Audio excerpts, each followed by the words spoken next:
Hello, नमस्ते, प्रणाम, हर हर महादेव। कैसे हैं आप सभी? आशा करते हैं कि आप लोग अच्छे से होंगे। चलिए, बहुत सारे बच्चों की परीक्षा थी कि कैसे यूपीटीटी का फॉर्म भरा जाए। सर, एक बार आप हमको थोड़ा गाइड करिएगा। तो बच्चों की परेशानी को ध्यान में रखते हुए हमने ये तय किया है कि आप लोगों को पूरा उसका मैनुअल एक बार स्टडी करके आपको बताया जाए, है ना। तो देखिए, एक चीज अभी जो चल रही है, सोशल मीडिया पर भी चल रही है, आप लोग अवेयर भी होंगे यूपीटीटी से संबंधित, कि एक फर्जी वेबसाइट है। फर्जी वेबसाइट यूपीटीईटी 2026.in, ये फर्जी वेबसाइट है और इस वेबसाइट पे आपको किसी को भी आवेदन नहीं करना है ना। जो इसकी ऑफिशियल वेबसाइट है वो मैनुअल में दिया गया है और ये आपका जो दिया गया है इसको आप देख सकते हैं। ये इसका आवेदन प्रक्रिया आरंभ करने के लिए आपको https://upe.sc.org, है ना, इस पे आपको लॉगिन करना है। जब आप लॉगिन करेंगे तो ऐसा इंटरफेस खुलेगा। इंटरफेस पे आप देखेंगे न्यू कैंडिडेट और authenticated login, new candidate login और ऑथेंटिकेटेड लॉगिन। तो इस दो लॉगिन में करना क्या है कि देखिए, जो न्यू लॉगिन होता है ना, न्यू लॉगिन के लिए क्या है, पोर्टल दो विकल्प तैयार करता है। इसमें एक है नए अभ्यर्थी के लिए, नए अभ्यर्थी न्यू कैंडिडेट पे लॉगिन करेंगे और जो पहले से रजिस्टर कर लिए हैं वो कैंडिडेट ऑथेंटिकेटेड लॉगिन पे जाएंगे, है ना। अब जाने के बाद देखिए, ये जो इंटरफेस खुल रहा है ना, इस पे आपको क्या करना है, इस पे पर्सनल डिटेल डालनी है। पर्सनल डिटेल में अपना पहले नाम डालेंगे, एक बार फिर से नाम डालेंगे, पापा का नाम डालेंगे, फिर से नाम डालेंगे, फिर उसके बाद मम्मी का नाम लिखेंगे, फिर उसके बाद री इंटर करेंगे मम्मी का नाम, फिर डेट ऑफ बर्थ करना है और डेट ऑफ बर्थ भी री इंटर करना है ना। ये सिक्योरिटी मेजर से ऐसा किया गया है। फिर जेंडर जो है, जेंडर भी आपको 2 बार कंफर्म करना है। कंफर्म देखिए, एक उदाहरण दिया गया है पर्सनल डिटेल का कि वेणी माधव कैंडिडेट का नाम है तो यहाँ पे वेणी माधव लिखा है और यहाँ पे वेणी माधव लिखा है।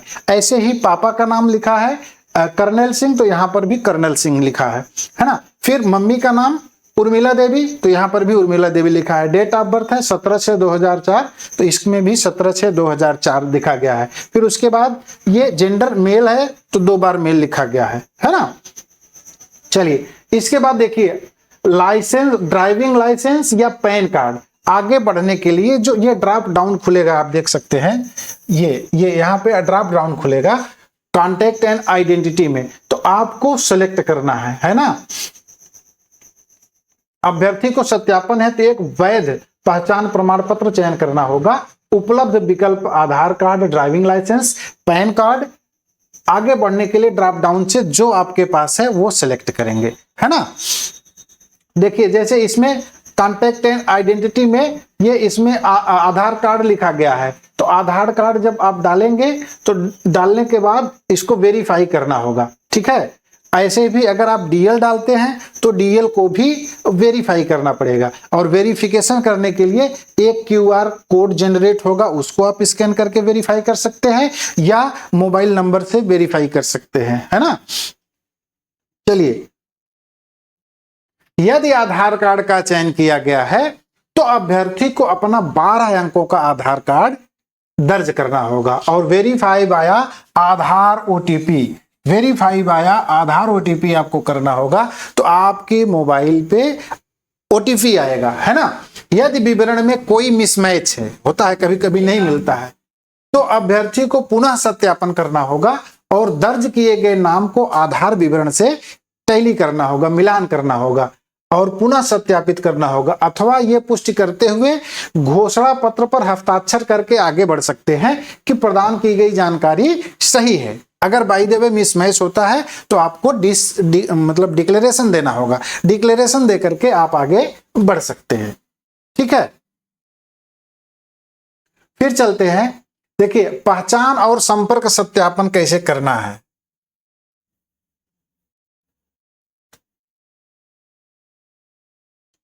पहचान और संपर्क सत्यापन के लिए अभ्यर्थी को निम्नलिखित में से किसी एक विकल्प का प्रयोग करके फोटो पहचान सत्यापन पूर्ण करना होगा। वर्तमान डिवाइस कैमरा का उपयोग करेंगे और वर्तमान डिवाइस कैमरे से सेल्फी लेने के लिए capture live photo, capture live photo आपको ख्याल रखना है। कैप्चर लाइव फोटो पर क्लिक करेंगे। मोबाइल क्यूआर कोड से जनरेट वेरिफिकेशन क्यूआर कोड पर क्लिक करेंगे, स्क्रीन पर एक क्यूआर कोड प्रदर्शित होगा और अपने स्मार्टफोन कैमरे से क्यूआर कोड स्कैन करेंगे। स्कैन करने के बाद अपने फोन से एक स्पष्ट लाइव सेल्फी लेंगे। फोटो सफलतापूर्वक कैप्चर हो जाएगा और उसके पश्चात सत्यापन स्थिति सिस्टम में ऑटोमेटिकली अपडेट हो जाएगी। समझ में आ रहा है? और इसमें देखिए आपको ये ध्यान देना है कि जब लाइव फोटो कैप्चर करेंगे तो लाइव फोटो कैप्चर में ऐसे जो बना है ना, इसके बीचों बीच आप अपना फोटो रखेंगे, बीचों बीच फोटो रखेंगे, इजीली कैप्चर हो जाएगा। अगर वो इम्बैलेंस रहेगा तो फोटो जो है कैप्चर होने में आपको कठिनाई होगी, है ना। ऐसे ही देखिए जब आप लाइव फोटो आइडेंटिटी वेरिफिकेशन के लिए generate verification code QR code पे जाएंगे तो ऐसे आएगा आपका, है ना, क्यूआर कोड, है ना। तो इसको स्कैन करना है अपने मोबाइल फोन से। फिर देखिए आवेदक को आगे बढ़ने के लिए मोबाइल नंबर तथा ईमेल पता दोनों को सत्यापित करना अनिवार्य है। ओटीपी पंजीकृत ईमेल और मोबाइल नंबर दोनों पे जानी है और जैसे ही जाएगी वो 10 मिनट के लिए वैध होगा। आपको परेशान नहीं होना, एकदम आराम से करिएगा।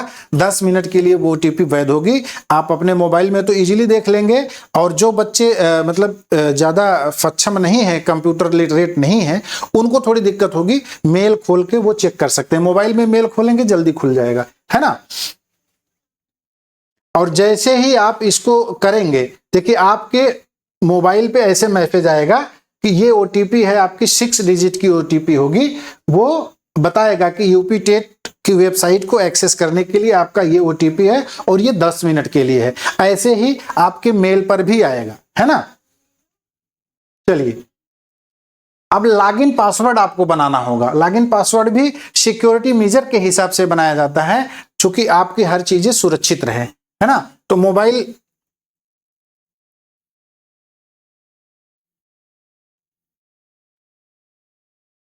देखिए लॉगिन पासवर्ड बनाना कैसे है। मोबाइल नंबर और ईमेल पते का ओटीपी के माध्यम से सफल सत्यापन हो जाने के पश्चात अभ्यर्थियों को एक सुरक्षित पासवर्ड बनाना होगा। यह पासवर्ड भविष्य में लॉगिन के लिए पंजीकृत मोबाइल नंबर के साथ उपयोग किया जाएगा। पासवर्ड में निर्धारित सुरक्षा मानदंडों का पालन करना अनिवार्य है, जिसमें न्यूनतम लंबाई तथा बड़े अक्षर, छोटा से छोटा बनाइएगा। लेकिन उसमें क्या क्या होगा, एक अपर केस होगा यानी कैपिटल लेटर का अक्षर होगा, एक लोअर केस का होगा मतलब स्मॉल लेटर होगा, ठीक है, और एक नंबर होगा और विशेष वर्ण मतलब स्पेशल कैरेक्टर, है ना, इसका समावेश करना जरूरी है। जैसे मान लीजिए आपने लिखा, आपका पासवर्ड ऐसे मान सकते हैं, एक जो है कैपिटल लेटर में होगा, एक स्मॉल लेटर में होगा, है ना, और उसके बाद एक नंबर होगा, फिर उसके बाद एक स्पेशल कैरेक्टर होगा जैसे @ है ना। तो ऐसे आपको बनाना है, कम से कम इतना होना चाहिए, ये आपको बनाना है। अब उसके बाद सेट सिक्योरिटी क्रेडेंशियल जो दिया रहेगा उसमें आपको क्रिएट पासवर्ड करना है, फिर कंफर्म पासवर्ड करना है। अकाउंट रिकवरी का एक सिक्योरिटी क्वेश्चन आएगा। सिक्योरिटी क्वेश्चन होता है वो आपको जानना जरूरी है। जैसे कभी कभी आप अपना मान लीजिए अकाउंट का पासवर्ड भूल जाते हैं, तो उसको रिकवर करने के लिए आपको ये सिक्योरिटी क्वेश्चन अगर आपने फिलअप किया है और फिलअप के बाद आपको याद है तो वो आपके काम एकदम से आएगा, है ना। उससे आप अपने अकाउंट को रिकवर कर सकते हैं। देखिए यहाँ पे दिया गया पासवर्ड बनाने के पश्चात अभ्यर्थी को सटीकता सुनिश्चित करने के लिए कंफर्म पासवर्ड फील्ड में इसे पुनः दर्ज करना होगा। अभ्यर्थियों को ड्रॉप डाउन मेनू से एक खाता पुनर्प्राप्ति सुरक्षा प्रश्न या अकाउंट रिकवरी क्वेश्चन भी चुनना होगा, जो लॉगिन क्रेडेंशियल भूल जाने की स्थिति में खाता पुनः प्राप्त करने में सहायक होगा। देखिए यहाँ पे दिया गया है सेट सिक्योरिटी क्रेडेंशियल। अब सेट सिक्योरिटी क्रेडेंशियल में आपने एक बार क्रिएट पासवर्ड किया, फिर उसके बाद कंफर्म पासवर्ड किया, उसके बाद ये आ जाता है। देखिए उसमें दिया गया है आपको 8+ कैरेक्टर में बनाना है, जिसमें कि एक कैपिटल लेटर होगा, एक स्मॉल लेटर होगा, एक नंबर होगा और एक स्पेशल कैरेक्टर होगा, है ना। अब देखिए सिक्योरिटी क्वेश्चन में जैसे हो सकता है what is the name of your first school. हर आदमी का पहला स्कूल कभी नहीं भूलता, है ना। What is your favourite book, आपकी पसंदीदा बुक क्या है। What is your mother's maiden name, आपकी मम्मी का क्या नाम है, what was the childhood nickname, आपके बचपन का क्या नाम था। तो इसमें से कोई एक करेंगे, करने के बाद ये ह्यूमन वेरिफिकेशन देख रहे हैं, इसको आप फिलअप कर देंगे। जैसे 11 + 5 = 15 16, तो इसको आप कर देंगे, है ना, करके फिर आगे बढ़ेंगे। फिर देखिए सुरक्षा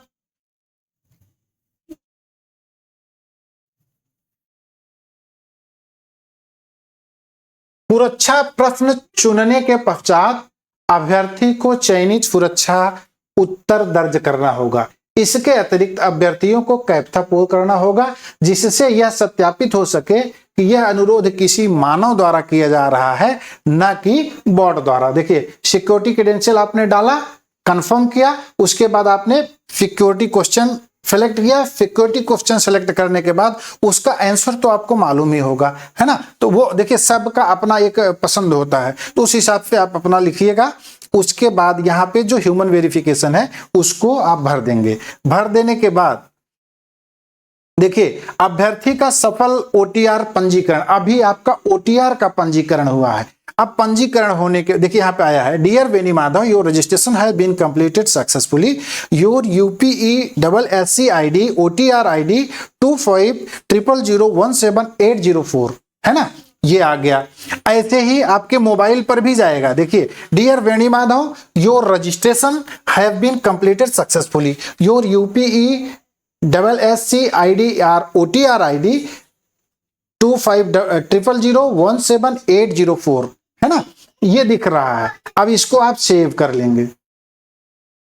सेव करने के बाद फिर आता है, अब आप अपना पर्सनल डिटेल भरेंगे। पर्सनल डिटेल कैसे भरेंगे,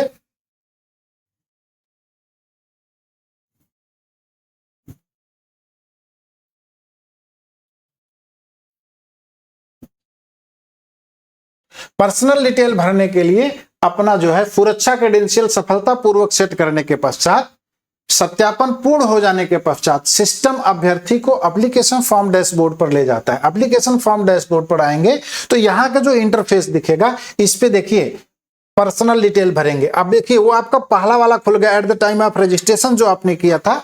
तो इसमें देखिए पहले में पर्सनल डिटेल होगी, दूसरे में एड्रेस डिटेल होगी, तीसरे में एकेडमिक क्वालिफिकेशन होगा, और चौथे में टीन डिटेल होगी, और पांचवे में अपलोड डॉक्यूमेंट्स। इतना स्टेप है। तो इसमें पहला स्टेप आपको भरना है ना।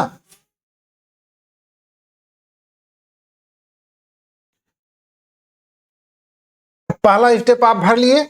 अब भर लेने के बाद अगले चरण में अभ्यर्थी को अपनी कैटेगरी और स्पेशल रिजर्वेशन शो करना है। कैटेगरी मतलब आप जनरल हैं, SC हैं, ST हैं, OBC हैं, है ना। उसके बाद श्रेणी आएगा आपकी, फिर कैटेगरी में होगा unreserved, general, OBC, SC, ST और EWS, इकोनॉमिकली वीकर सेक्शन के लोग जो होते हैं, है ना, आर्थिक रूप से कमजोर वर्ग के लोग, उनको EWS में रखा गया है। चयनित श्रेणी का विशेष आरक्षण के आधार पर अभ्यर्थियों को अतिरिक्त जानकारी प्रदान करने या संबंधित प्रमाण पत्र अपलोड करने की आवश्यकता हो सकती है। जैसे आपने जो कैटेगरी चुना, उस कैटेगरी से संबंधित आपके पास प्रूफ होना जरूरी है ना। अब इसमें देखिए यहाँ पे जो इसका ड्रॉप डाउन खुलेगा रिजर्वेशन कैटेगरी में, अगर अनरिजर्व्ड है इट मींस जनरल, OBC है, शेड्यूल्ड कास्ट है, SC है, ST है या EWS है, ठीक है। उसके बाद आधार लिंक मोबाइल नंबर भी डालना होगा जो कि आधार से लिंक होगा। उसके बाद पूछ रहा है आर यू डिफरेंटली एबल्ड, क्या आप विकलांग हैं, तो नो दिखाएंगे अगर नहीं है तो। सीकिंग एज रिलैक्सेशन, अगर आप एज की छूट चाहते हैं तो आप यस लिखेंगे, नहीं चाहते हैं तो नहीं लिखेंगे, ठीक है। इसके बाद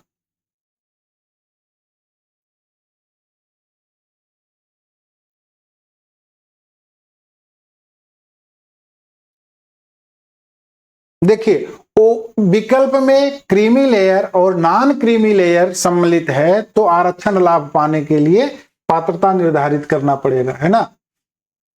यदि अभ्यर्थी अपनी आरक्षित श्रेणी के रूप में OBC का चयन करते हैं तो उन्हें ड्रॉप डाउन मेनू से ओबीसी में भी आपको बताना होगा कि ओबीसी का जो लेयर है, एक क्रीमी लेयर होता है, एक नॉन क्रीमी लेयर होता है, उसमें से आप जिसमें आते हैं उसका आरक्षण का लाभ पाने के लिए आप उसको सेलेक्ट करेंगे, है ना। ओबीसी श्रेणी के अभ्यर्थियों को अलग से क्या क्या सर्टिफिकेट चाहिए वो देखिए। एक तो category certificate number, category certificate number, ठीक है। इसके बाद सर्टिफिकेट इशू डेट चाहिए, किस दिन को वो आपका प्रमाण पत्र जारी हुआ है, फिर जारी करने वाली अथॉरिटी कौन सी है, फिर जारी करने वाला स्टेट कौन सा है ना। ये चीजें आपको देखने होंगी। अब देखिए यहाँ पे वही चीज दिया गया है। ओबीसी में देखिए ड्रॉप डाउन में आएगा creamy layer, non creamy layer, ये आपको सेलेक्ट करना है। इसके अलावा आधार लिंक्ड मोबाइल नंबर डालना है। अगर आप डिफरेंटली एबल्ड हैं तो पीएस मतलब फिजिकली हैंडीकैप्ड है, वो स्पेशल रिजर्वेशन में आता है। सीकिंग एज रिलैक्सेशन, क्या आपको एज में छूट चाहिए, ये सारी चीजें आपको इसमें भरनी रहेंगी, है ना। अब भरने के बाद देखिए यहाँ पे कैटेगरी एंड स्पेशल रिजर्वेशन में अगर आप आ गए तो आपको रिजर्वेशन की कैटेगरी के साथ साथ संबंधित सर्टिफिकेट भी चाहिए। ओबीसी लेयर के देखिए कैटेगरी सर्टिफिकेट का नंबर चाहिए, यहां पे आप डालेंगे। इशू डेट यहां पे डालेंगे और इशूइंग अथॉरिटी जैसे तहसीलदार, नायब तहसीलदार, एसडीएम जो इसको जारी करता हो वो भरेंगे। स्टेट ऑफ इशूइंग मतलब किस स्टेट का है वो चीज आपको हमेशा से ध्यान में रख के भरना है, ठीक। अब इसके बाद सारी चीजें आप भरते जाएंगे, कोई दिक्कत नहीं है, बहुत यूजर फ्रेंडली होता है, कहीं पे भी आपको समस्या नहीं आएगी। जो आर्थिक रूप से कमजोर बच्चे हैं, है ना,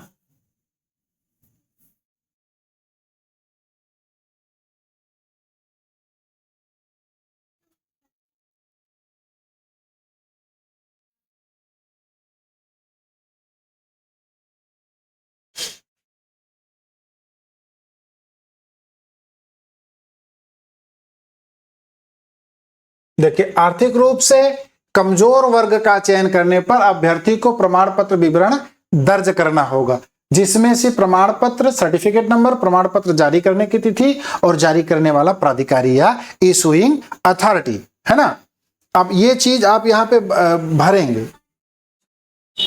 भरने में देखिए दिया गया है रिजर्वेशन की कैटेगरी, अगर इकोनॉमिकली वीकर सेक्शन में आते हैं तो भी आपको सर्टिफिकेट नंबर चाहिए, इशूइंग अथॉरिटी चाहिए और टेलीफोन नंबर चाहिए, ठीक है।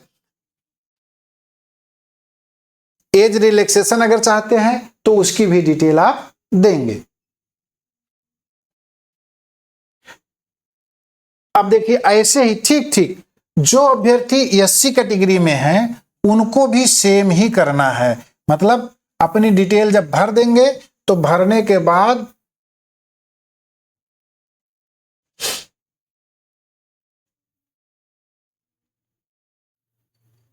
उनको भी ये चाहिए होंगी क्या क्या, प्रमाण पत्र जारी करने की तिथि, प्रमाण पत्र संख्या और क्या चाहिए, जारी करने वाला प्राधिकरण और संपर्क दूरभाष संख्या। आरक्षण दावे के सत्यापन के लिए ये सारी चीजें अनिवार्य हैं। और यहां पर जब आप भरेंगे देखिए ये नीचे बना है category and special reservation. Reservation category में आपको जैसे आपने एससी भरा तो फिर उसके लिए भी आपको सर्टिफिकेट नंबर चाहिए, सर्टिफिकेट इशूइंग डेट चाहिए, अथॉरिटी का नंबर चाहिए, आपका आधार लिंक मोबाइल नंबर चाहिए, है ना। और अगर आप डिफरेंशियली एबल हैं तो उसके लिए भी यस नो अपनी जरूरत के हिसाब से करेंगे। फिर आता है उम्मीदवार को ड्रॉप डाउन मेनू से चुन करके ये बताना होगा कि विदर दे आर हैंडीकैप्ड और नॉट, है ना। अगर आप वो हैंडीकैप्ड हैं तो बताना है, नहीं है तो बताना है, ठीक है। ये विवरण जो है आरक्षण लाभों की पात्रता निर्धारित करने के लिए आवश्यक है। आप गलती नहीं करेंगे, अगर गलती करेंगे तो फिर दिक्कत होगी, है ना। आपको एक चांस मिलेगा एक करेक्शन करने का, वो आप देखेंगे उसका जो शेड्यूल दिया गया है फॉर्म भरने का उसमें दिया गया है करेक्शन का। फिलहाल शुरू से ही प्रयास ये करिए कि आपसे गलती ना हो। इसके बाद आता है विशेष आरक्षण श्रेणी। जब आप चुनते हैं तो विशेष आरक्षण श्रेणी में अगर आप जैसे मान लीजिए स्वतंत्रता सेनानी आश्रित हैं या भूतपूर्व सैनिक के आश्रित हैं तो वो भी आपको भरना होगा, ठीक है। और जब आप उसको भरेंगे तो उसके अतिरिक्त विवरण भी जानकारी आपको रखनी होगी, जैसे कि किस पद पर है, ठीक है, और उनकी सर्विस की अवधि क्या रही, हाँ, उन इनरोलमेंट कब हुआ, ठीक है, और उनका अटेस्टेशन कब हुआ, ठीक है, और उन्होंने कब रिटायर हुए, ठीक है। ये सारी डिटेल आपको चाहिए होगी। चलते हैं नेक्स्ट पे। आयु में जो छूट चाहते हैं उनको जो है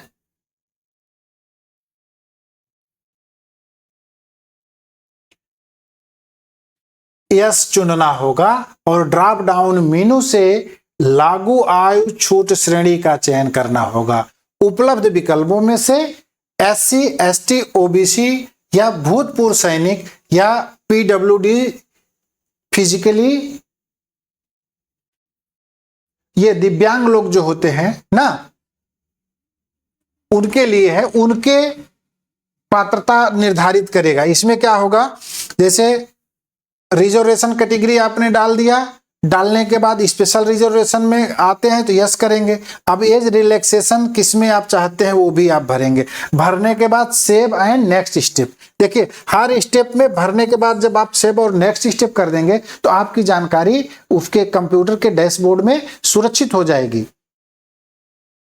फिर चलते हैं, उम्मीदवार को आवश्यक जानकारी भरने के बाद 7वें चरण में अपना एड्रेस भरना होगा। एड्रेस भरने में क्या क्या होगा वो आप देख लीजिए। एड्रेस भरने में परमानेंट एड्रेस में अपना परमानेंट एड्रेस में भी जैसा भी है, सिटी स्टाइल में है तो सिटी स्टाइल में एड्रेस लिखेंगे। अगर आप रूरल से बिलोंग करते हैं, गांव से बिलोंग करते हैं तो गांव, पोस्ट, तहसील, जिला, पिन, ये सारी चीजें आप डालेंगे, है ना। स्टेट डालेंगे, जिला डालेंगे, दिया गया है देखिए। और करेस्पॉन्डेंट एड्रेस मतलब पत्राचार का पता और रहने का पता, ये दोनों पता आपके डिफर हो सकते हैं तो अलग अलग भरेंगे, और दोनों सेम हो सकते हैं तो देखिए सेम एज परमानेंट यहाँ पे दिया गया है। आप परमानेंट एड्रेस जब भर देंगे उसके बाद सेम एज परमानेंट पे क्लिक कर देंगे तो आपको करस्पॉन्डेंस एड्रेस जो है भरना नहीं पड़ेगा। इसके बाद सेव एड्रेस एंड नेक्स्ट पे चलेंगे, ठीक। अब देखिए, अब आता है स्टेप 8। स्टेप 8 में आपकी जो है एजुकेशनल क्वालिफिकेशन आपका भरा जाएगा, है ना। देखिए यहां पे दिया गया है, उम्मीदवार को ऐड एजुकेशन डिटेल पर क्लिक करके 10वीं कक्षा से आगे की अपनी शैक्षिक योग्यता दर्ज करनी होगी।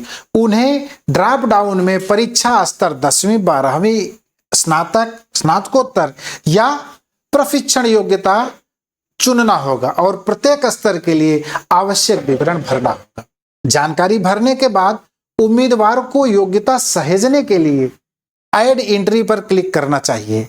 ऐड एंट्री कर देंगे तो आपकी योग्यता ऐड हो जाएगी, जो समीक्षा या आवश्यकता पड़ने पर हटाने के लिए सेव्ड क्वालिफिकेशन सूची में भी दिखाई देगी। सभी योग्यता जोड़ने के बाद उम्मीदवार को अगले अनुभाग पर जाने के लिए प्रोसीड नेक्स्ट पर क्लिक करना चाहिए। देखिए हमेशा प्रोसीड नेक्स्ट होता है। देखिए आप ये यहाँ पे आप देखेंगे, ये आपका एकेडमिक क्वालिफिकेशन है।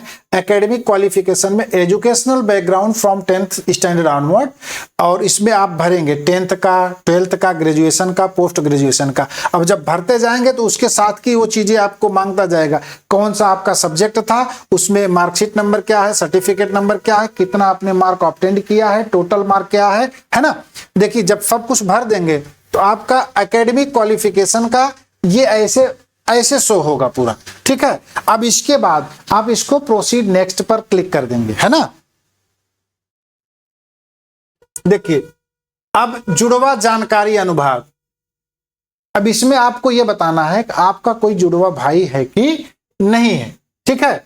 अगर नो चुना जाता है तो आप अगले स्टेप पर जा सकते हैं। अगर यस चुनते हैं तो जुड़वा भाई की डिटेल देनी होगी और उसका पहचान प्रमाण पत्र संख्या देना होगा और वोटर आईडी देनी होगी, है ना। विवरण सत्यापन और परीक्षा प्रबंधन उद्देश्यों के लिए आवश्यक है।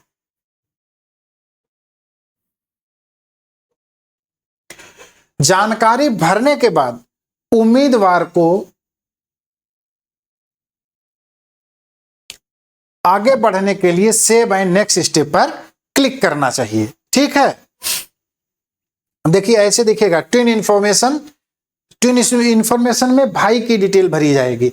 Do you have a twin brother or sister, अगर नो करते हैं तो आप सीधे आगे बढ़ सकते हैं, अगर यस करते हैं तो उसका वोटर आईडी वगैरह की डिटेल आपको देनी होगी। उसके बाद सेव एंड नेक्स्ट स्टेप पे चले जाएंगे।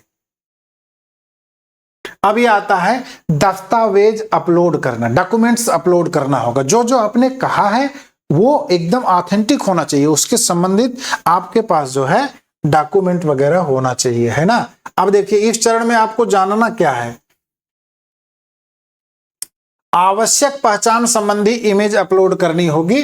पोर्टल पर जो दस्तावेज चाहिए वो क्या क्या चाहिए, पासपोर्ट साइज फोटो चाहिए। पासपोर्ट साइज फोटो आप समझते ही हैं, उसमें कुछ बताना नहीं है, ये आपका पासपोर्ट साइज फोटो है ना। उसके बाद इसकी साइज क्या होगी, ये 30 KB से लेकर के 300 KB तक होगी। ठीक, इसके बाद हस्ताक्षर, हस्ताक्षर जो है आपके 10 KB से 200 KB के बीच में चाहिए। इमेज कंप्रेसर पे जाकर के आप अपनी इमेज को कंप्रेस कर सकते हैं। मोबाइल में भी इमेज कंप्रेसर सॉफ्टवेयर डाउनलोड कर लेंगे तो उससे भी कर सकते हैं, या आप किसी सॉफ्टवेयर फाइबर कैफे वाले के यहाँ जाएंगे तो वो करके देगा। उसके बाद आपको जो डॉक्यूमेंट्स और जो आपके डिक्लेरेशन है वो भी 50 KB से 500 KB के बीच में होना चाहिए। ये सारी चीजें आप फॉर्म भरने के पहले अपना स्कैन करके कंप्यूटर में या मोबाइल में रख लेंगे। रख लेने के बाद इसको जो है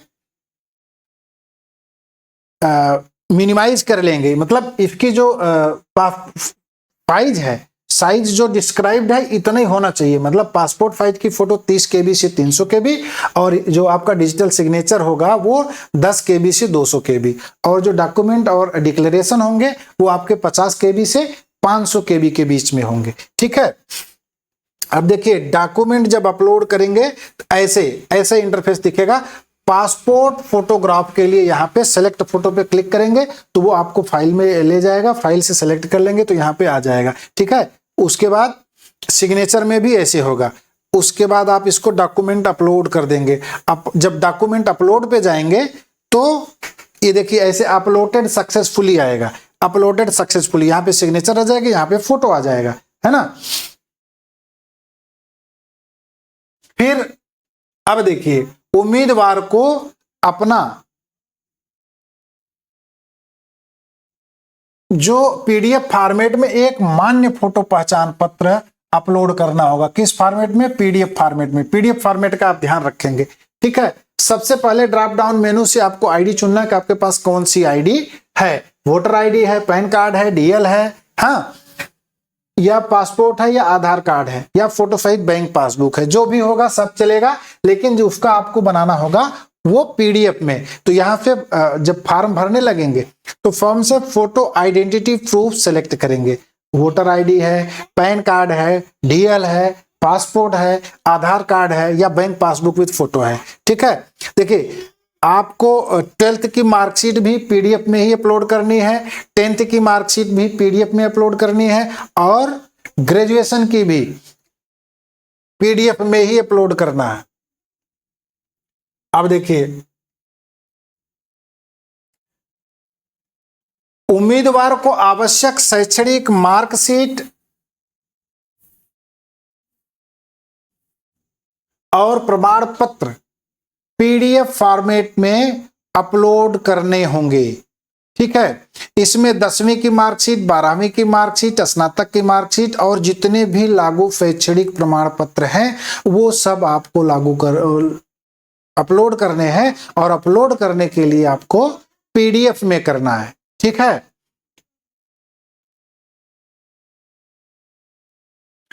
अब देखिए यहां पे आता है 11वें स्टेप में हस्तलिखित घोषणा पत्र, हैंड रिटन डिक्लेरेशन, है ना। उम्मीदवार को एक देखिए यहाँ पे जो घोषणा पत्र दिखाया जा रहा है सैंपल में, उसको जो है अपने हाथ से लिख करके उसको एक स्कैन करना होगा। ठीक है, स्कैन करने के बाद इमेज फाइल को चुनने के लिए सेलेक्ट जेपीजी और पीएनजी पे जाएंगे। ठीक है, फिर अपलोड डिक्लेरेशन कर देंगे तो आपकी डिक्लेरेशन जो है अपलोड हो जाएगी। ठीक है, और जब आपकी डिक्लेरेशन अपलोड होगी तो सिस्टम इसका एक कंफर्मेशन दिखाएगा कि हाँ आपका वो अपलोड हो गया है। उसके बाद आप proceed to preview and submit अंतिम होगा। देखिए ये यहाँ पे आपको दिखाई दे रहा होगा कि अगर हिंदी में लिखना है तो इसको देख के लिखेंगे, अंग्रेजी में लिखना है तो इसको देख के लिखेंगे। लिख के उसको आप जेपीजी आप पीएनजी में सेव करने के बाद आप क्या करेंगे, यहाँ पे अपलोड करेंगे, सेलेक्ट जेपीजी और पीएनजी करेंगे, फिर अपलोड डिक्लेरेशन करेंगे। अपलोड डिक्लेरेशन करने के बाद आपका डिक्लेरेशन अपलोड हो जाएगा और अपलोड होने के बाद यहाँ पे अपलोडेड आएगा। देख रहे हैं, जब अपलोडेड आएगा उसके नीचे है व्यू फाइल। व्यू फाइल पे जाकर के आप उसको देख सकते हैं कि ठीक से अपलोड हुआ है कि नहीं, और उसके बाद अपलोड डिक्लेरेशन करेंगे, फिर proceed to preview and submit. Proceed to preview and submit में जाकर के आप उसका प्रीव्यू देख सकते हैं और फिर सबमिट कर सकते हैं। ठीक है, अब एक बार होता है पूरा एट ए ग्लैंस देखना है हमारा एप्लीकेशन सही है कि नहीं। उसके लिए क्या करना है आपको,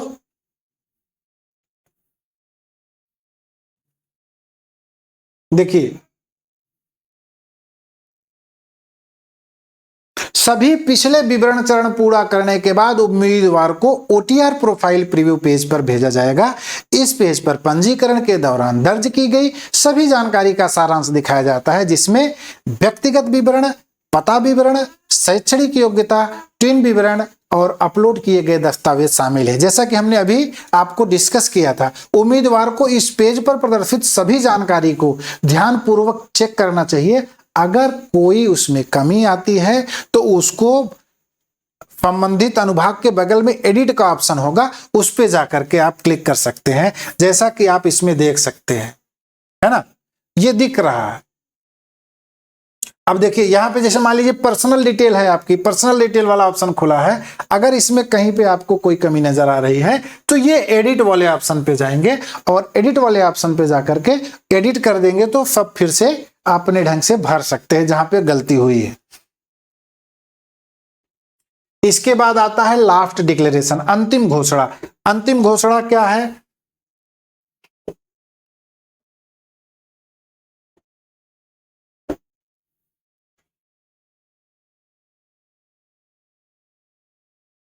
देखिए पंजीकरण प्रक्रिया पूरी करने से पहले उम्मीदवार को ओटीआर प्रोफाइल घोषणा पत्र जो है ध्यानपूर्वक पढ़ना होगा। यह घोषणा इस बात की पुष्टि करती है कि आवेदन पत्र में दी गई सभी जानकारी सही और मूल दस्तावेज पर आधारित है। आगे बढ़ने के लिए उम्मीदवार को कंफर्मेशन चेक बॉक्स पर क्लिक करना होगा, जो दर्शाता है कि वो घोषणा से सहमत है। घोषणा स्वीकार करने के बाद उम्मीदवार को वन टाइम रजिस्ट्रेशन प्रक्रिया अंतिम रूप देने के लिए कंप्लीट ओटीआर प्रोफाइल पर क्लिक करेंगे और प्रक्रिया पूरी होने के बाद उम्मीदवार की ओटीआर प्रोफाइल सफलतापूर्वक बन जाए, है ना। देखिए अब ये जब हो गया ओटीआर प्रोफाइल डिक्लेरेशन तो आप यहां पे टिक कर देंगे और उसके नीचे जो दिख रहा है कंप्लीट ओटीआर प्रोफाइल, इस पे क्लिक कर देंगे और क्लिक करने के बाद आप आगे बढ़ जाएंगे। ठीक है, इसके बाद अगले डैशबोर्ड पे आप चले जाएंगे। अब अगले डैशबोर्ड पे जब आते हैं तो यहां पे आपको कुछ ऐसा दिखेगा, है ना। अंतिम घोषणा पर हस्ताक्षर करने और ओटीआर प्रोफाइल पूरी करने के बाद ओटीआर का डैशबोर्ड दिखाई देगा, जैसा कि नीचे दिख रहा है। ऐसे ओटीआर डैशबोर्ड लिखा होगा, वो दिखेगा। ठीक है, यह डैशबोर्ड उम्मीदवार के पंजीकरण विवरण को प्रदर्शित करता है, जिससे व्यक्तिगत जानकारी, संपर्क जानकारी और पहचान विवरण शामिल हैं। पेज के उम्मीदवार अपना ओटीआर विवरण देख सकते हैं और उपलब्ध परीक्षाओं के आवेदन हेतु आगे बढ़ सकते हैं। ठीक है, ऐसे ही दिखेगा। अपना डिटेल आप देखेंगे, डिटेल के ऊपर ऐसे OTR ID होगी, ये आपकी काफी मायने रखती है, अहम रखती है, इसको कहीं पर भी आप नोट करके रख देंगे फॉर फ्यूचर रेफरेंस, कभी आपको जरूरत पड़ेगी तो आप इसको यूज कर सकते हैं। ठीक है, अब देखिए OTR विवरण में क्या है, आपका OTR विवरण जो है one time registration, OTR means one time registration की प्रक्रिया सफलतापूर्वक हो गई है और सभी आवश्यक विवरण जो है जमा कर दिए गए हैं। आपका प्रोफाइल अब लॉक है। आगे बढ़ने के लिए डैशबोर्ड से एग्जाम टैब पर क्लिक करेंगे और उपलब्ध परीक्षाओं को देखेंगे और अपनी आवेदन प्रक्रिया शुरू करने के लिए अप्लाई नाउ पर क्लिक करेंगे। ठीक है, देखिए अभी आगे आप देखेंगे ऐसे,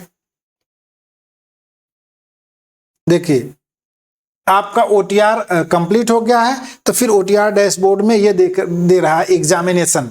अब एग्जामिनेशन में कौन कौन से आपको भरना है, आप उसका इंफॉर्मेशन देखेंगे, इंफॉर्मेशन देख के गाइड देखेंगे, देख करके फिर अप्लाई नाउ पे जाएंगे। जैसे ही अप्लाई नाउ पे जाएंगे आप एग्जाम के लिए अप्लाई कर सकेंगे। अब देखिए इसको क्या है कि जो परीक्षा प्राथमिकता है उसको आपको चुनना है।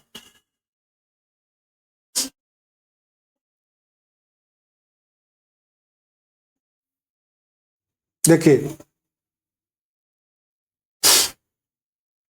इस चरण में अभ्यर्थियों को अपनी परीक्षा प्राथमिकताएं और योग्यता संबंधी विवरण सावधानी पूर्वक भरने होंगे। अपनी पात्रता के अनुसार अप्लाइड फॉर लेवल चुने, paper 1 for primary, paper 2 for junior, है ना, या दोनों पेपर आपको इसमें से सिलेक्ट करना है। आवेदन शुल्क प्रत्येक पेपर के लिए अलग अलग लिया जाता है। सामान्य EWS और OBC के लिए 1000 रुपया है, SC ST और 500 रुपया, और जो फिजिकली हैंडीकैप्ड है उनके लिए 300 रुपया। ठीक है, यदि दोनों पेपर चुने जाते हैं तो कुल शुल्क एक साथ जमा करना होगा और प्रत्येक पेपर के लिए अलग अलग आवेदन संख्या उत्पन्न की जाएगी। समझ में आ रहा? बहुत इजी है, आप इसको सुनते जाएंगे, फिर जब आप करने लगेंगे अप्लाई तो आपको समझ में आएगा। एकदम स्टेप बाय स्टेप एकदम यूजर फ्रेंडली इंटरफेस बनाया जाता है किसी भी सॉफ्टवेयर का, है ना, जिसको कि कोई सामान्य जानकारी रखने वाला भी हो वो भर सके, आपको कोई दिक्कत नहीं होगी। आपको एक ऑप्शन और है, सब पे क्लिक करके पढ़ लो कि किसमें क्या भरना है। ठीक है, तब भी समझ में आ जाएगा। देखिए अब आ गया एग्जाम प्रेफरेंसेस में, तो UPTET 2026 के लिए select your paper and qualification detail. ठीक है, तो applying for UPTET 2026 your OTR profile is already complete, this stage applies your profile to this specific examination. तो इसमें अप्लाइड फॉर में आएंगे, देखिए पेपर 1 प्राइमरी लेवल के लिए class 1 to 5, paper 2 upper primary के लिए है क्लास 6 to 8, और अगर बाथ पेपर के लिए जाते हैं तो बाथ पेपर के लिए यहाँ पे है। ठीक है, उसके बाद सब्जेक्ट का ग्रुप आपको तय करना है अगर आप जूनियर में हैं तो, अदरवाइज सेकंड लैंग्वेज एक देखिए मूल लैंग्वेज हिंदी आपकी है ही, फिर उसके बाद जैसे अगर कोई सेकंड लैंग्वेज अंग्रेजी लेना चाहता है तो ले सकता है, कोई संस्कृत लेना चाहता है तो ले सकता है ना। अगले पे चलते हैं। अगर आप दोनों पेपर का चयन करते हैं तो आपको उच्च प्राथमिक के लिए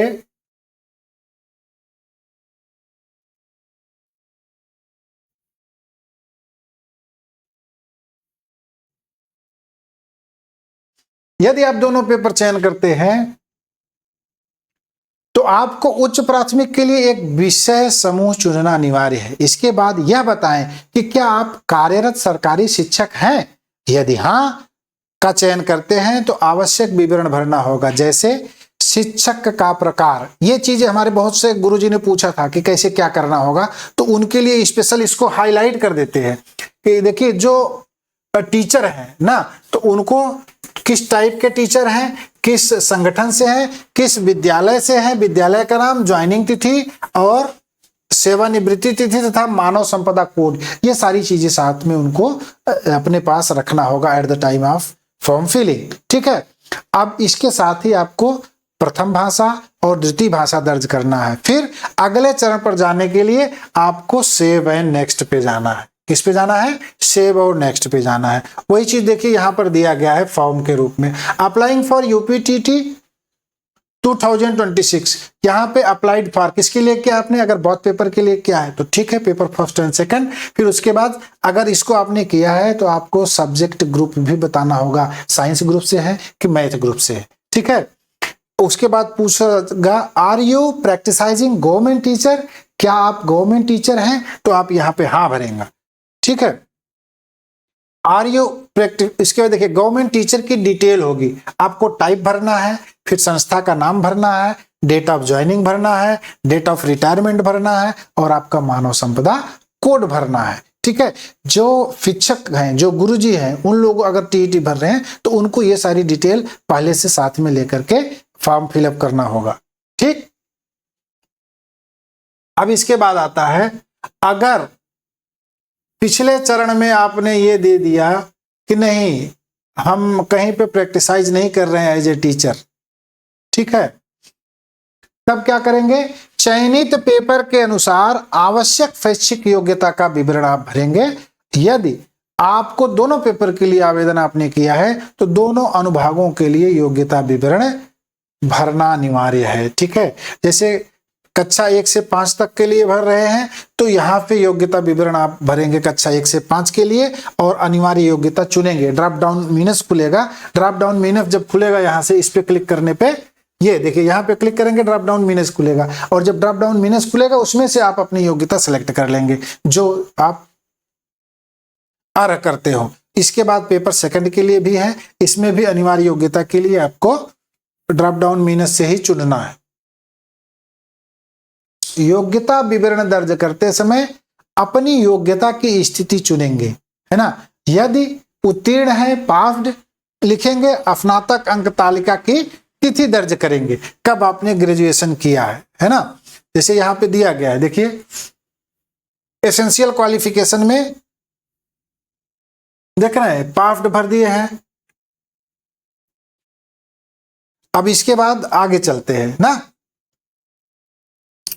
यदि अपियरिंग है या फाइनल ईयर है, ठीक है, इसमें भी देखिए आपको बता दें करेक्शन हुआ है।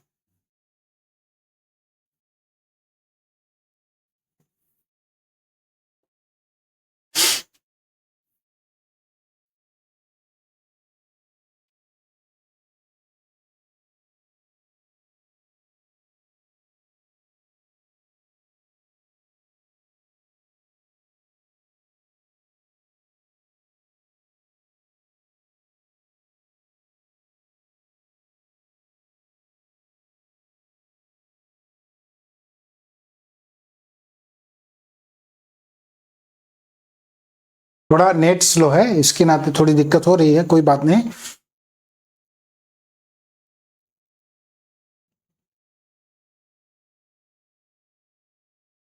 थोड़ी देर आप लोग पेशेंस बनाए रखिए, जैसे ही नेट सही होता है खोल के दिखाते हैं आपको।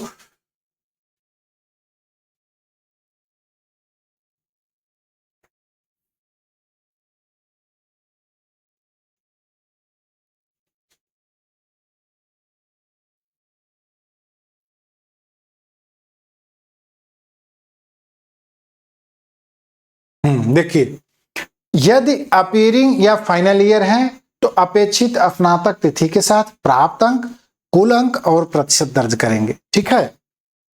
देखिए अनिवार्य योग्यता के लिए यहाँ पे बहुत सारा ड्रॉप डाउन मीनस है, उसको आप चुनने के बाद यहाँ पे देखिए पेपर 2 अपर प्राइमरी के लिए जो एसेंशियल क्वालिफिकेशन दिया गया है वो सेलेक्ट करने के बाद आप बोर्ड यूनिवर्सिटी सेलेक्ट करेंगे, क्वालिफिकेशन का स्टेटस पास्ड है या अपीयरिंग है और एक्सपेक्टेड डेट ऑफ ग्रेजुएशन देंगे, कितना आपने मार्क ऑब्टेन किया है और टोटल कितना मार्क है, क्या परसेंटेज है, ये सारी डिटेल आप भरेंगे। भरने के बाद आप जो है आवश्यक दस्तावेज अपलोड करेंगे, क्या करेंगे, आवश्यक दस्तावेज अपलोड करेंगे, है ना। परीक्षा प्राथमिकताएं भरने के बाद आवश्यक दस्तावेज अपलोड करेंगे। यदि प्रैक्टिसाइजिंग गवर्नमेंट टीचर के लिए यस चुना है तो नवीनतम वेतन पर्ची या सैलरी स्लिप अपलोड करेंगे। यदि क्वालिफिकेशन स्टेटस में पास्ट चुना गया है तो अंतिम स्नातक अंक पत्र अपलोड करेंगे। यदि अपीयरिंग फाइनल चुना गया है तो नवीनतम अंतिम सेमेस्टर की अंक पत्र को अपलोड करेंगे, है ना। जैसे जैसे कह रहे हैं वैसे वैसे यहाँ पे एग्जाम डॉक्यूमेंट में आपको करना है। देखिए, अगर आप टीचर हैं तो आपको लेटेस्ट फेल रिसीव करना है, और अगर आप टीचर नहीं है तो आपका जो डीएलएड का है वो उसको बीटीसी का जो अभी आपका चल रहा है उसका अपलोड करेंगे, है ना। फिर चलते हैं नेक्स्ट पे। नेक्स्ट पे देखिए अंतिम पूर्वावलोकन, ठीक है। फिर एट ए ग्लेंस आपको लास्ट में देखना है। इसमें क्या करेंगे आप,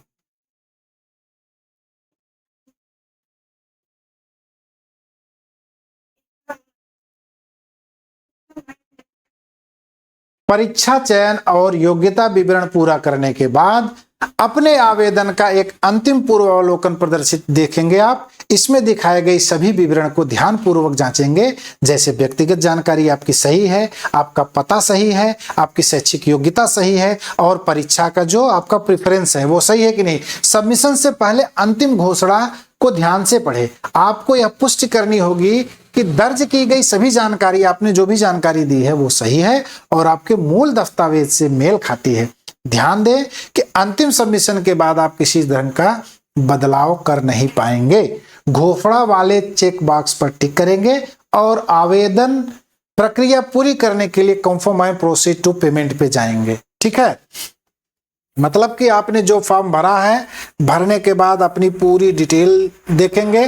पूरी डिटेल देखने के बाद अगर कहीं पे गड़बड़ लगता है तो उसको आप सही कर सकते हैं, otherwise confirm and proceed to payment इस पे क्लिक कर देंगे, ठीक है। क्लिक करने के बाद आवेदन शुल्क का आप भुगतान करेंगे और उसका एक रिसिप्ट ले लेंगे। देखिए आवेदन शुल्क का भुगतान कैसे करेंगे, अपने आवेदन की पुष्टि के बाद प्रक्रिया पूरी करने से भुगतान चरण पर आगे बढ़ेंगे, ठीक है। आपको अपने परीक्षा विवरण के साथ एप्लीकेशन समरी दिखाई देगा, जिसमें भुगतान की स्थिति पेंडिंग पेमेंट के रूप में होगी। अपनी पसंद का पेमेंट गेटवे एसबीआई से भी आप कर सकते हैं या आईसीआईसीआई से कर सकते हैं, ठीक है। उससे आप किसी एक से पे नाउ करेंगे। इसके बाद आपको सुरक्षित भुगतान का पेज जो है रीडायरेक्ट किया जाएगा। यहाँ पे कुल राशि की जांच करें और अपनी भुगतान विधि सेलेक्ट करेंगे, जैसे आप नेट बैंकिंग से कर रहे हैं, डेबिट कार्ड से कर रहे हैं, क्रेडिट कार्ड से कर रहे हैं या यूपीआई से कर रहे हैं। आवश्यक विवरण जैसे मोबाइल नंबर और ईमेल भी दर्ज करें और लेन देन पूरा करने के लिए प्रोसीड नाउ पर क्लिक करेंगे, है ना। देखिए फी पेमेंट का ऐसे दिखेगा आपको इंटरफेस। यहाँ पे क्या करना है, एप्लीकेशन समरी दिख रहा है, पेंडिंग पेमेंट दिखाई दे रहा है और उसके बाद दो पेमेंट गेटवे दिख रहे हैं, एक एसबीआई का है और एक आईसीआईसी का है, ठीक है। तो आपको जो भी सिलेक्ट करना हो कोई एक सिलेक्ट करना। मान लीजिए आईसीआईसी आप सिलेक्ट करेंगे तो उसके नीचे ऐसे आएगा पे नाउ वाया आईसीआईसी ईजी पे। अगर आप एसबीआई सिलेक्ट करेंगे तो आएगा पे नाउ वाया एसबीआई, है ना। उसके बाद देखिए पेमेंट मोड में आप जो कुछ भी दिख रही है राशि, सारी राशि कंफर्म कर लेंगे, अपना मोबाइल नंबर और पेमेंट ऑप्शन वगैरह डालेंगे। उसके बाद प्रोसीड नाउ पर जाएंगे। प्रोसीड नाउ पे जाने के बाद आपका ऐसे दिखेगा।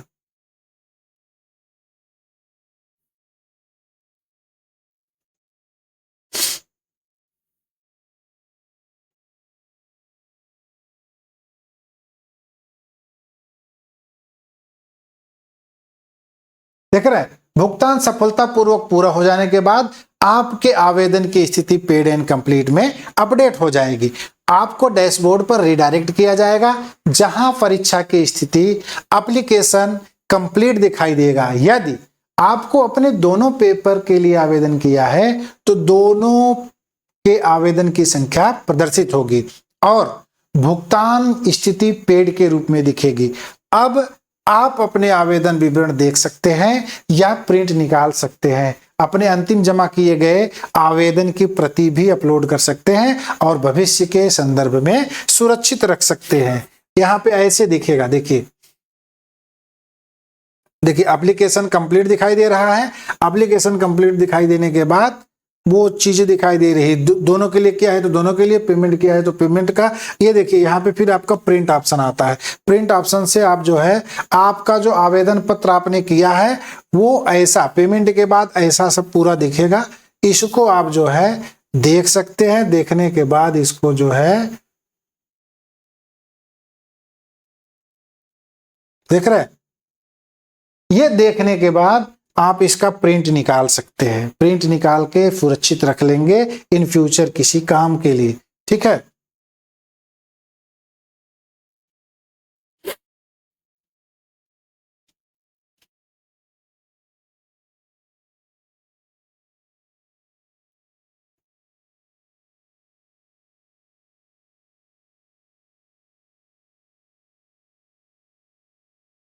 अब देखिए आपका जब ऐसे सफलतापूर्वक आपका रजिस्ट्रेशन हो जाएगा तो आपको एक ऐसा ही मिलेगा,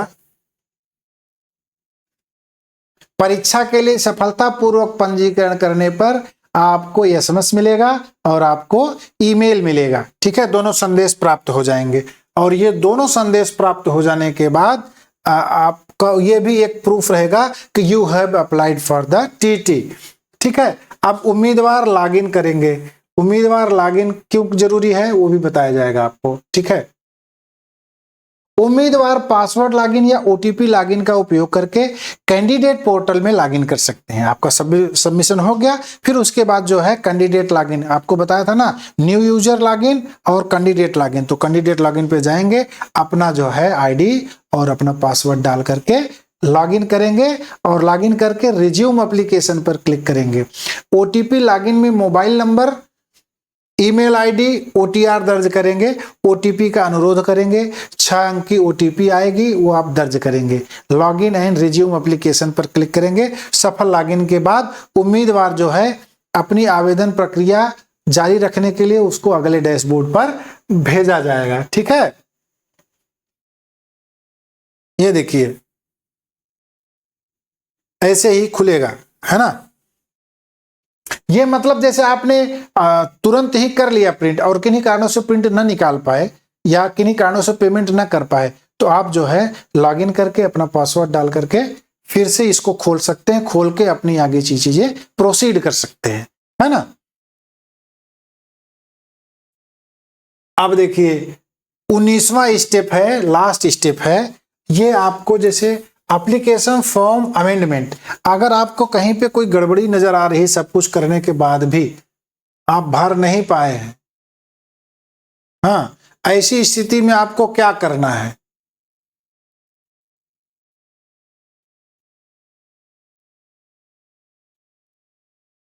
थोड़ी नेट की इशू है, सॉरी।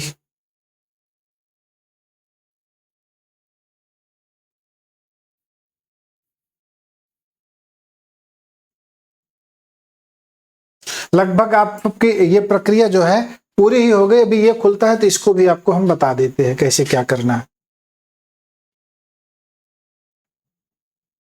देखिए ये खुल गया।